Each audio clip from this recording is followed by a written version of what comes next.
उत्तराखंड कांग्रेस ने धामी सरकार पर पंचायत चुनाव में गड़बड़ी का आरोप लगाया है। कांग्रेस का एक प्रतिनिधिमंडल चुनाव आयोग के पास पहुंचा और अपनी शिकायत अधिकारियों के सामने रखी। प्रतिनिधिमंडल में अध्यक्ष करण महारा, नेता प्रतिपक्ष यशपाल आर्य, गणेश गोदियाल, विधायक लखन बुटोला, सूर्यकांत धस्माना सहित अन्य कार्यकर्ता मौजूद रहे।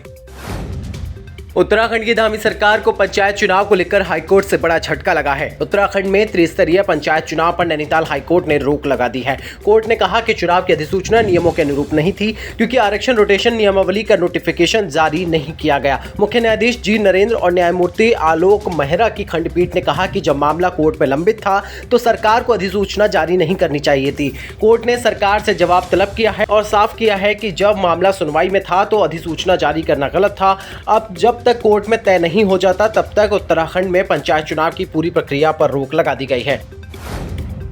हरिद्वार के रुड़की में जमीन घोटाले में जेल गए विधायक प्रतिनिधि अनीस की रिहाई के बाद समर्थकों ने कानून का खुलकर मजाक उड़ाया। अनीस जैसे ही जेल से बाहर आया, समर्थकों ने फूलमालाएं पहनाकर उसका स्वागत किया, आतिशबाजी की और हूटर बजाते हुए जुलूस निकाला। वीडियो सोशल मीडिया पर वायरल होते ही पुलिस ने 80 से 100 लोगों के खिलाफ केस दर्ज कर लिया है। अनीस पिछले 13 महीने से जेल में था और अब जमानत पर बाहर आया है।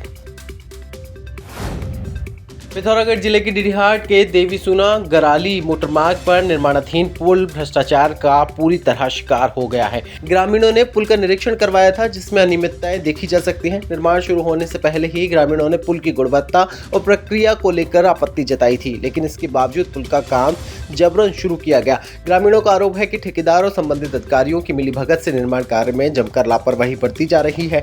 निर्माण में घटिया सामग्री का इस्तेमाल किया गया है और पूरी प्रक्रिया में पारदर्शिता नहीं रही। अब रातों रात ठेकेदार और अधिकारी द्वारा पुल को खुद ही तोड़ा जा रहा है, क्योंकि वो टिक नहीं पाया। ग्रामीणों की मांग है कि इस पूरे और भ्रष्टाचार ग्रस्त पुल को पूरी तरह से तोड़ दिया जाए और निष्पक्ष जांच के बाद नया निर्माण शुरू किया जाए। चमोली जिले में पीपल कोटी के पास रविवार रात भारी भूस्खलन से बद्रीनाथ हाईवे बंद हो गया था, जिसके कारण यात्रियों की लंबी कतार लग गई थी। आज सुबह 9 बजे मलबा हटाने के बाद हाईवे खोल दिया गया है। जिलाधिकारी संदीप तिवारी ने बताया कि यात्रियों की सुविधा को देखते हुए रात भर रेस्क्यू और सड़क साफ करने का काम जारी रखा गया था। उत्तराखंड में पंचायत चुनाव की अधिसूचना जारी होने के बाद कांग्रेस ने जीत की रणनीति बनानी शुरू कर दी है। कांग्रेस अध्यक्ष करण महारा की अध्यक्षता में वरिष्ठ नेताओं की एक हाई लेवल बैठक हुई, जिसमें हरीश रावत, यशपाल आर्य, गणेश गोदियाल, हरक सिंह रावत और सूर्यकांत धस्माना मौजूद रहे। बैठक में चुनाव की रणनीति बनी और आरक्षण रोटेशन को लेकर उठ रहे सवालों पर चिंता जताई गई। फिलहाल सभी 24 जून को कोर्ट के फैसले का इंतजार कर रहे हैं। हरियाणा के 4 दोस्त देहरादून घूमने निकले थे, लेकिन ये सफर उनकी जिंदगी का आखिरी सफर साबित हुआ। सेकंड हैंड कार खरीदने के बाद जब दोस्त देहरादून की ओर निकले तो रास्ते में गाड़ी दुर्घटनाग्रस्त हो गई। हादसे में 4 लोगों की मौत हो गई, जबकि एक दोस्त घायल है। मृतकों में अंकित नाम का युवक शादीशुदा था और एक बेटी का पिता था। हादसे ने परिवार को गहरे सदमे में डाल दिया है। रेस्क्यू टीम को दरवाजा काटकर शव बाहर निकालने पड़े। मुख्यमंत्री पुष्कर सिंह धामी भारतीय मजदूर संघ के 70वें स्थापना दिवस समारोह में शामिल होने पहुंचे। यहां उन्होंने हरिद्वार के ऋषिकुल में महामना मदन मोहन मालवीय प्राच्य शोध संस्थान खोलने की घोषणा की। ये संस्थान प्राचीन संस्कृति और ज्ञान पर शोध को बढ़ावा देगा।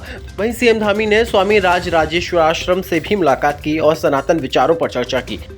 तो ये थी आज की हमारी फटाफट न्यूज। ऐसी ताजा तरीन खबरों के लिए हमारे यूट्यूब चैनल के 24 न्यूज एंड एंटरटेनमेंट को सब्सक्राइब जरूर करें। साथ ही हमारे इंस्टा पेज के 24 न्यूज एंड एंटरटेनमेंट को फॉलो भी करें। मैं आपको सिर्फ ये अपील करने आया हूं कि अगर अभी तक आपने K24 news and entertainment channel को सब्सक्राइब नहीं किया तो प्लीज कर लीजिए।